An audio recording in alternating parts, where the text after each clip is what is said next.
Hello and welcome to our live news update. I am Olugbenga George. The headlines: Trade Union Congress fires Bayo Onanuga over comments on Tinubu labor relations. Ex-presidential aspirant applauds U.S. decision on visa ban, gives reason. In foreign news, NATO reaches back to Cold War past with first major defense plans indicates against Russian attacks. In sports, Nigerian Adebayo Adeleke nominated for Best Goalkeeper award in Israel. On the entertainment scene, nephew expresses anger as netizens accuse family of abandoning Madekuti. This is Alive TV. The details. The Trade Union Congress of Nigeria, TUC, has slammed the media aid to the president-elect Bayo Onanuga over his comment on organized labor. Alive News reports that the TUC was reacting to a news report credited to Onanuga that the organized labor is heavily partisan and therefore has lost all moral right to be a judge in the post-election legal tussle.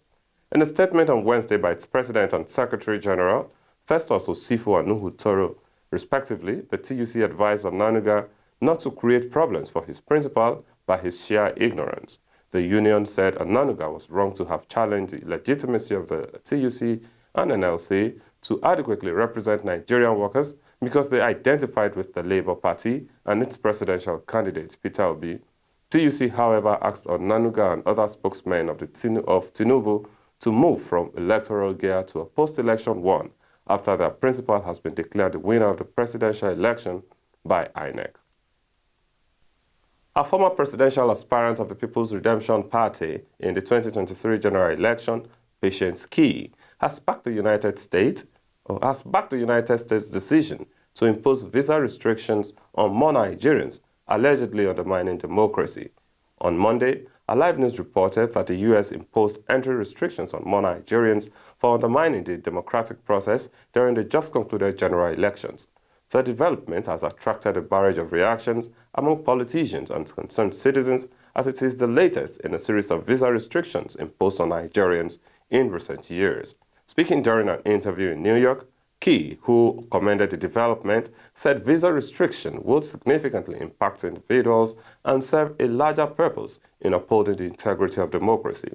The former presidential aspirant submitted that the decision to impose a visa ban or other sanctions is not about pushing those who misbehaved during the elections. She said it is also about setting a precedent for future elections in Nigeria and globally. Key added that it was crucial to balance upholding democratic values and maintaining cordial international relations. In terms of potential accusations of partiality, transparency, and consistency, Key said the U.S. should ensure that any actions taken were based on factual evidence and that they were applied uniformly, regardless of the country or individuals involved. Now to the foreign scene.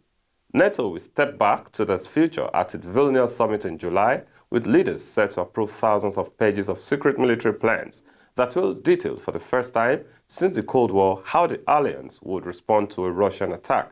The move signifies a fundamental shift. NATO had seen no need to draw up large-scale defense plans for decades as it fought smaller wars in Afghanistan and Iraq and felt certain post-Soviet Russia no longer posed an existential threat.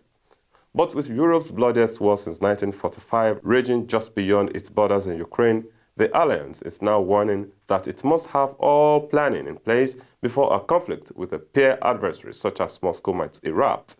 By outlining what it calls its regional plans, NATO will also give nations guidance on how to upgrade their forces and logistics. This formalizes a process triggered by Russia's annexation of Crimea in 2014, which prompted Western allies for the first time to deploy combat troops to the east, with Britain, Canada, and Germany each taking the lead in one of the Baltic states. While many features resemble NATO's military lineup before 1990, some crucial factors have changed for an alliance that has since then expanded some 1,000 kilometers to the east and grown from around a dozen to 31 members.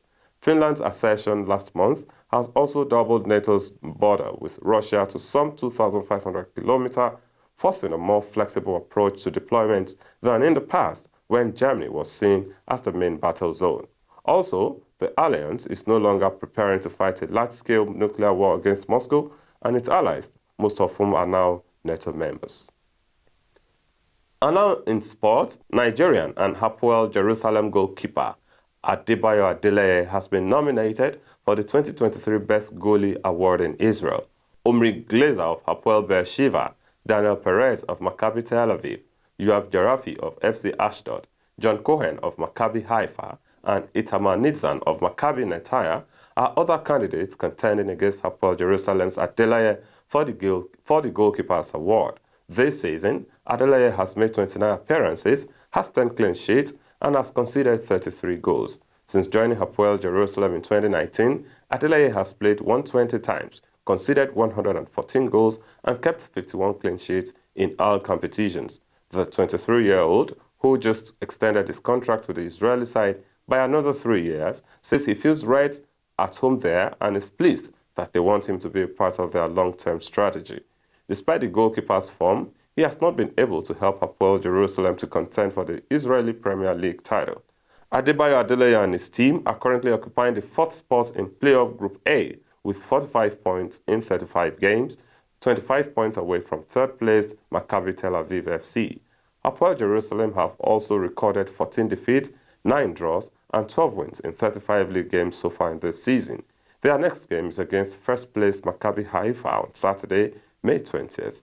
The kickoff time is 18:30, that is 6:30 p.m. West African time. Finally, on the entertainment scene, Nigerian singer Madekuti, the nephew to embattled Afrobeat musician Shehu Kuti, has reacted to claims that his family abandoned his uncle. Shehu has been in police custody since Monday over an assault on a police officer over the weekend. However, some trolls stormed the Instagram page of his brother, Femi Kuti, accusing him of not showing support to his brother. Over the claims, Madekuti took to his Instagram page to share a photo of himself alongside his father at the court premises. According to Made, he dislikes posting things on social media to show or prove the family is doing everything possible to help his uncle. The singer further advised the social media trolls to accept that there is much more to life than what people see on their phones. And that's news update. Thanks for watching.